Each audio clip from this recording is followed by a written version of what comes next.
آج ہم 19ویں صدی کے ہندوستان کے ایک آپ کہہ لیں بہت ہی فعال اور دلچسپ عالم دین مولانا غلام دستگیر قصوری صاحب ان کی زندگی اور کام کا جائزہ لے رہے ہیں۔ جی، یہ وہ دور تھا جب برطانوی راج کافی مستحکم ہو چکا تھا، نئے سماجی فکری چیلنجز بھی تھے اور روایتی مذہبی حلقوں کو کئی محاذوں پر جواب دینا پڑ رہا تھا۔ بالکل، تو ہمارے پاس جو یہ ذرائع ہیں ان کی روشنی میں ہم سمجھنے کی کوشش کریں گے کہ مولانا قصوری کون تھے اور اس ماحول میں ان کا کردار کیا تھا۔ جی بالکل، ہمارے پاس جو مواد ہے وہ تو ان کی زندگی کے کئی اہم گوشوں کا احاطہ کرتا ہے، پیدائش سے تعلیم سے لے کر ان کی روحانی وابستگی، علمی کام، پھر وہ اہم مناظرے، جی ہاں، اور خاص طور پر مختلف گروہوں اور نظریات کے رد میں جو انہوں نے اتنی ساری کتابیں لکھیں ان سب کا ذکر ہے۔ تو یہ ذرائع ایک ایسی شخصیت کی تصویر پیش کرتے ہیں جو اپنے عقائد کے دفاع میں آپ کہہ سکتی ہیں بہت مضبوطی سے کھڑی رہیں۔ تو آئیے اس مواد کی گہرائی میں اترتے ہیں، دیکھتے ہیں مولانا غلام دستگیر قصوری کی کہانی کیا ہے، ان کی ابتدائی زندگی کیسی تھی، وہ کون سے عوامل تھے جنہوں نے انہیں اپنے وقت کا ایک نمایاں عالم اور ظاہر ہے مناظر بنایا۔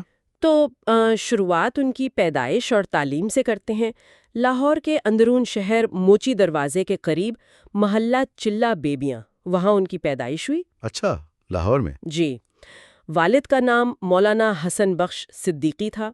ان کی تعلیم و تربیت میں جو سب سے مرکزی کردار نظر آتا ہے وہ ان کے ماموں، استاد، سسر اور روحانی مرشد مولانا غلام محی الدین قصوری دائم الحضوری کا ہے۔ اچھا، یہ تو واقعی بڑا کثیر الجہتی تعلق ہے، ماموں بھی، استاد بھی، سسر بھی، مرشد بھی۔ جی ہاں۔ کیا اس تعلق کی وجہ سے ان کی شخصیت یا علمی کام پر کوئی خاص اثر پڑا؟ اس کا کوئی ذکر ملتا ہے؟ براہ راست اس تعلق کے اثرات کا تجزیہ تو ذرائع میں نہیں ملتا، لیکن یہ واضح ہے کہ بنیادی علوم و معارف انہوں نے انہی سے حاصل کیے ہیں۔ صحیح۔ تو یہ تعلق ان کی علمی اور روحانی بنیادوں کی مضبوطی کی طرف اشارہ کرتا ہے، اور پھر یہ کہ ان کا سلسلہ نسب صوفیہ کے مشہور نقشبندی سلسلے میں شاہ غلام علی مجددی دہلوی تک جاتا ہے۔ اوہ! اور خود مولانا غلام دستگیر قصوری بھی اسی سلسلے میں ایک اہم شیخ بنے بعد میں۔ اور ان کی علمی قابلیت کیسی تھی؟ مطلب اساتذہ ان کے بارے میں اچھی رائے رکھتے تھے؟ جی ہاں، ذرائع بتاتے ہیں کہ انہیں اپنے اساتذہ سے خراج تحسین ملتا تھا۔ ایک دلچسپ واقعہ 1883 کے ایک مناظرے کا ذکر ہے جہاں انہوں نے بڑے فخر سے اپنے اساتذہ کا ذکر کیا۔ اچھا؟ خاص طور پر یہ بتایا کہ ان کے استاد مولانا غلام محی الدین قصوری انہوں نے دہلی جا کر شاہ عبدالعزیز محدث دہلوی جیسی بڑی شخصیت سے حدیث و تفسیر کی باقاعدہ سند حاصل کی تھی۔ زبردست۔ تو یہ ان کے علمی سلسلے کی اہمیت کو ظاہر کرتا ہے۔ ایک اور استاد ان کے ماموزاد بھائی تھے، صاحبزادہ سید عبد الرسول۔ انہوں نے اپنے فارسی کلام میں بھی اپنے اساتذہ کا ذکر کیا ہے۔ تو تعلیم مکمل کرنے کے بعد ان کی عملی زندگی کیسی رہی، خاص طور پر ان کی روحانی اور سماجی سرگرمیاں؟ دیکھیں، سلسلہ نقش بندیہ میں تو ان کا بڑا مقام تھا۔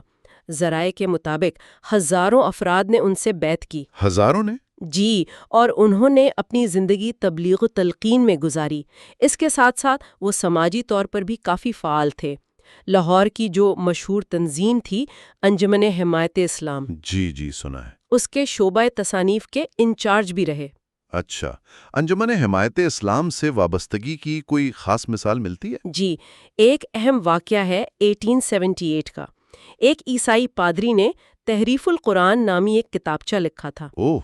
مولانا قصوری نے فوراً اس کا علمی جواب تیار کیا، جسے پھر انجمن نے شائع کیا۔ اور دلچسپ بات یہ ہے کہ انہوں نے اس کتاب کی ساری آمدنی انجمن کو دے دی۔ واہ، یہ تو بڑی بات ہے۔ جی، اس سے ان کی علمی غیرت اور سماجی خدمت دونوں کا اندازہ ہوتا ہے۔ اس دور میں لاہور میں اور کون سے بڑے علماء تھے جن کے ساتھ ان کا رابطہ رہا ہوگا؟ ذرائع میں کچھ نام ملتے ہیں، جیسے مولانا غلام محمد بغوی، مولانا فیض الحسن سہارنپوری، مولانا عبداللہ ٹونکی وغیرہ۔ یہ سب اس وقت کے علمی منظرنامے کی اہم شخصیات تھیں۔ صحیح۔ تو اندازہ ہوتا ہے کہ وہ ایک بڑے علمی حلقے کا حصہ تھے۔ اور امام احمد رضا خان بریلوی کے ساتھ ان کے تعلقات، اس بارے میں کیا معلومات ہیں؟ وہ ایک مشہور قول بھی تو منسوب ہے ان سے۔ جی، یہ ایک اہم نکتہ ہے۔ ذرائع میں امام احمد رضا خان کا یہ قول نقل کیا گیا ہے کہ جب پنجاب کے لوگ انہیں اپنے ہاں بلانا چاہتے تھے تو انہوں نے کہا کیا کہا؟ کہ وہاں یعنی پنجاب میں وہابیوں کے سر پر ضرب لگانے والے مولانا غلام دستگیر قصوری موجود ہیں، میری کیا ضرورت؟ اچھا، اگر یہ قول مستند ہے تو یہ مولانا قصوری کی علمی حیثیت اور مخالفین کے رد میں ان کے مقام کا بہت بڑا اعتراف ہے۔ یقیناً۔ انہوں نے 1308 میں امام احمد رضا کی ایک کتاب سبحان الصبح پر تقریض بھی لکھی تھی، یعنی تعریفی کلمات۔ اچھا، تو یہ تو ان کی شخصیت اور مقام کا تعارف ہوا۔ اب آتے ہیں اس پہلو پر جس کے لیے وہ شاید سب سے زیادہ جانے جاتے ہیں، ان کے مناظرے اور مختلف گروہوں کا رد۔ سب سے پہلے قادیانیت پر بات کرتے ہیں۔ جی، مولانا قصوری مرزا غلام احمد قادیانی کے ابتدائی اور آپ کہہ لیں انتہائی سخت مخالفین میں سے تھے۔ بالکل شروع میں ہی؟ جی ہاں، ذرائع بتاتے ہیں کہ مرزا قادیانی کی کتاب براہین احمدیہ جو 1880 کی دہائی کے اوائل میں آئی تھی، اس کے جواب میں دنیا کی سب سے پہلی 2 کتابیں مولانا قصوری نے ہی لکھیں۔ کون سی تھی وہ؟ ایک تحقیقات دستگیریاں اور دوسری عربی میں تھی رجم الشیاطین۔ یعنی بالکل ابتدا سے ہی انہوں نے مخالفت شروع کر دی تھی۔ بالکل، مرزا قادیانی نے خود اپنی تحریروں میں بقول ماخذ ان کتابوں پر بھڑک اٹھنے کا ذکر کیا ہے۔ پھر 1897 میں مولانا قصوری نے مرزا قادیانی کو مناظرے کا چیلنج بھی دیا۔ اچھا، جسے ذرائع کے مطابق انہوں نے قبول نہیں کیا۔ ان کی ایک اور مشہور کتاب فتح الرحمانی بدفع قید قادیانی بھی اسی سلسلے کی کڑی ہے۔ فتویٰ اور مباہلے کا بھی ذکر آتا ہے۔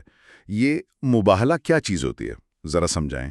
جی، ذرائع کے مطابق مولانا قصوری وہ پہلے عالم تھے جنہوں نے مرزا قادیانی پر تکفیر کی، یعنی انہیں دائرہ اسلام سے خارج قرار دیا۔ اچھا، سب سے پہلے انہوں نے؟ جی، اور پھر اس فتوے پر مکہ اور مدینہ کے علماء سے تصدیقات بھی حاصل کیں۔ جہاں تک مباہلے کا تعلق ہے تو دیکھیں، یہ ایک طرح کا روحانی چیلنج ہوتا ہے جس میں 2 فریق اللہ سے دعا کرتے ہیں کہ جو جھوٹا ہے اس پر اللہ کی طرف سے کوئی فیصلہ ظاہر ہو جائے۔ ذرائع بتاتے ہیں کہ مرزا قادیانی نے کئی بار مباہلے کا چیلنج تو دیا لیکن عملی قدم نہیں اٹھایا۔ ایک الزام بھی تھا نا مرزا قادیانی کی طرف سے کہ مولانا قصوری نے اپنی کتاب فتح الرحمانی میں مباہلہ کیا تھا کہ جھوٹا پہلے مرے گا، اور پھر مولانا قصوری کا انتقال پہلے ہو گیا۔ میں موجود ہے، لیکن ذرائع اس کی تردید کرتے ہیں۔ کیسے؟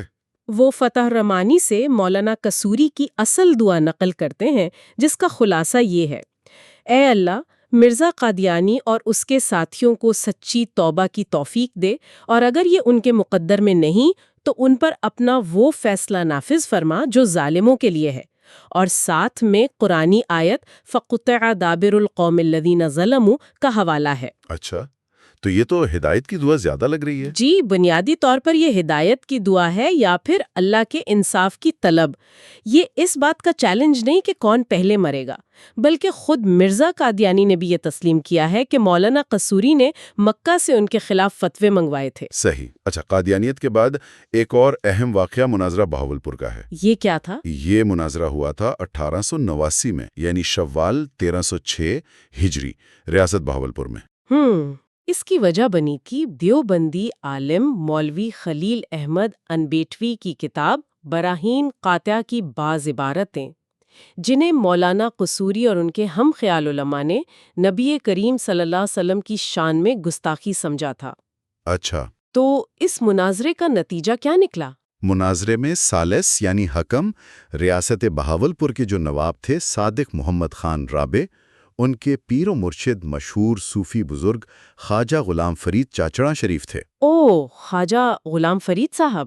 جی۔ ذرائع کے مطابق خواجہ صاحب نے فیصلہ دیا کہ مولوی خلیل احمد انبیٹوی کے عقائد ان وہابی علماء جیسے ہیں جو انتشار پھیلاتے ہیں۔ اس فیصلے کے بعد نواب بہاولپور نے مولوی خلیل احمد کو ریاست سے نکال دیا۔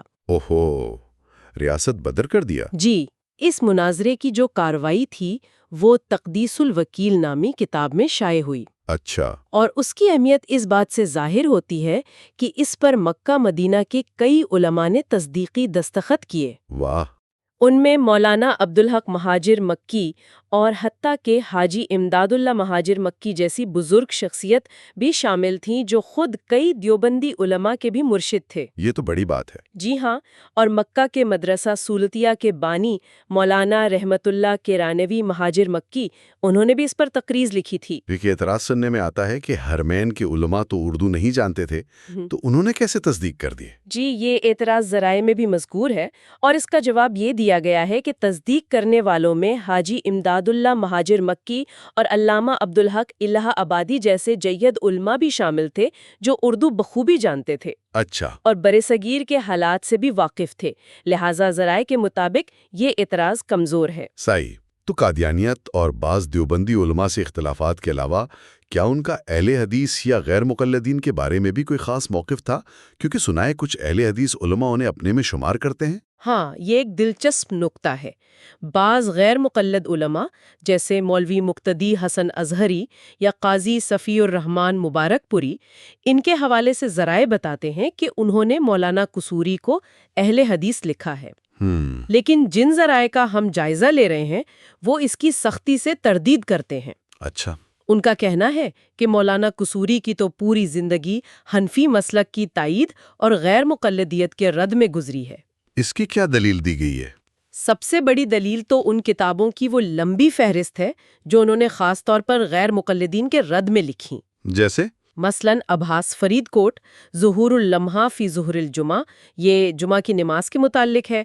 عمدۃ البیان فی اعلان مناقب النعمان، یعنی امام ابو حنیفہ کے دفاع میں تحفہ دستگیریہ، اور وات المقلدین، یہ تقلید کے دفاع میں ہے، اور نصرت الابرار وغیرہ۔ اچھا، خاصا کام ہے اس موضوع پر۔ جی، اتنی کثیر تعداد میں کتابیں کسی خاص مکتب فکر کے رد میں لکھنا، یہ خود ان کے اپنے مسلک کی نشاندہی کرتا ہے۔ تو گویا وہ بے وقت کئی محاذوں پر سرگرم تھے، قادیانیت، بہاولپور والا مناظرہ، اہل حدیث کا رد، اور بھی کوئی تھے؟ جی ہاں، ان کا دائرہ کار کافی وسیع تھا۔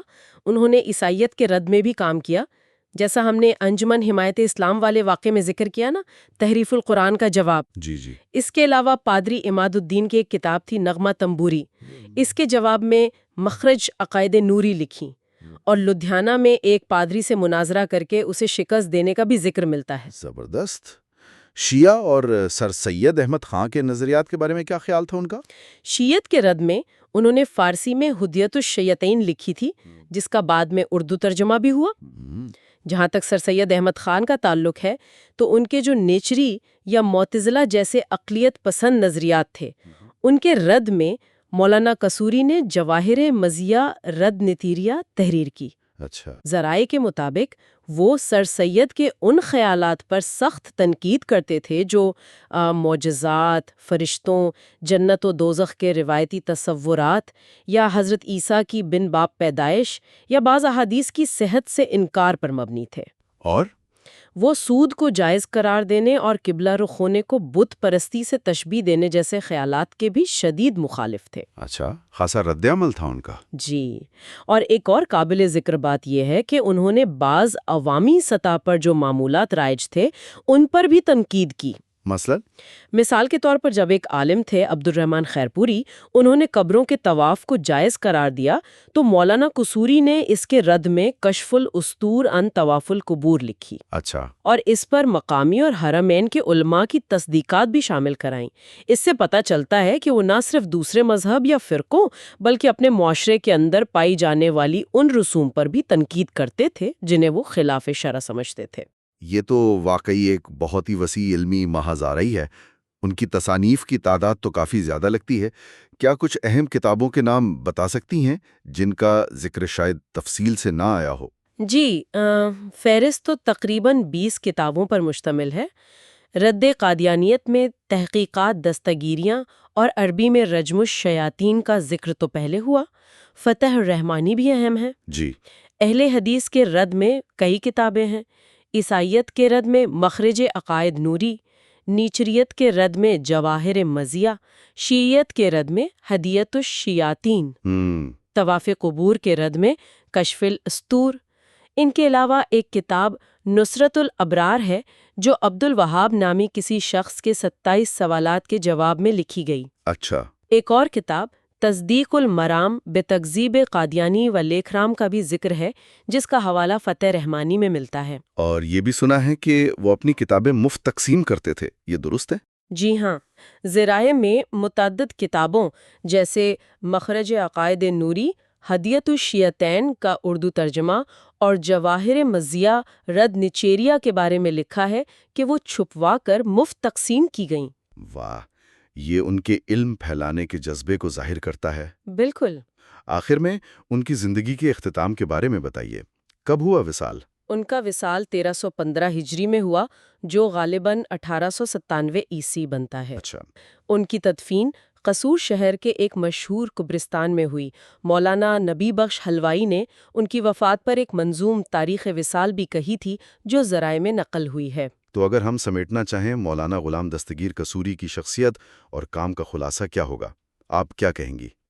خلاصہ یہ ہے کہ وہ 19ویں صدی کے اواخر میں برصغیر کے ایک انتہائی متحرک، با اثر اور کثیر التصانیف عالم دین اور نقشبندی صوفی بزرگ تھے۔ صحیح۔ انہوں نے نہ صرف ہزاروں لوگوں کی روحانی رہنمائی کی، بلکہ علمی میدان میں خاص طور پر مناظروں اور تحریر کے ذریعے اپنے مسلک یعنی اہل سنت حنفی نقشہ بندی کا نہایت شدت سے دفاع کیا۔ بالکل، خاص طور پر قادیانیت کے بالکل آغاز میں اس کا مدلل اور فوری رد کرنے میں ان کا کردار تو بہت ہی نمایاں نظر آتا ہے۔ جی ہاں۔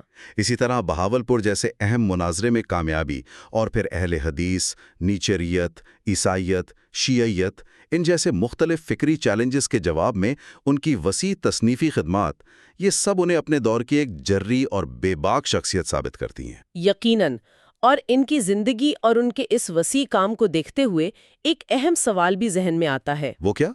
کہ ان کا اتنے سارے مختلف گروہوں، قادیانیت، بعض دیوبندی شخصیات، اہل حدیث، عیسائیت، سرسید کے اقلیت پسند نظریات، شیعہ افکار، حتیٰ کہ بعض عوامی معمولات جیسے قبروں کا طواف، ان سب کے خلاف اتنی شدت اور اتنے وسیع پیمانے پر رد عمل ظاہر کرنا، یہ ہمیں 19ویں صدی کے اواخر میں برطانوی ہندوستان کے مذہبی اور فکری ماحول کے بارے میں کیا سکھاتا ہے؟ دلچسپ سوال ہیں۔ جی، یہ شاید اس دور میں مذہبی شناختوں کو واضح کرنے، ان کی حدود متعین کرنے اور ان کے دفاع کی جو بڑھتی ہوئی ضرورت تھی، اس کی عکاسی کرتا ہے۔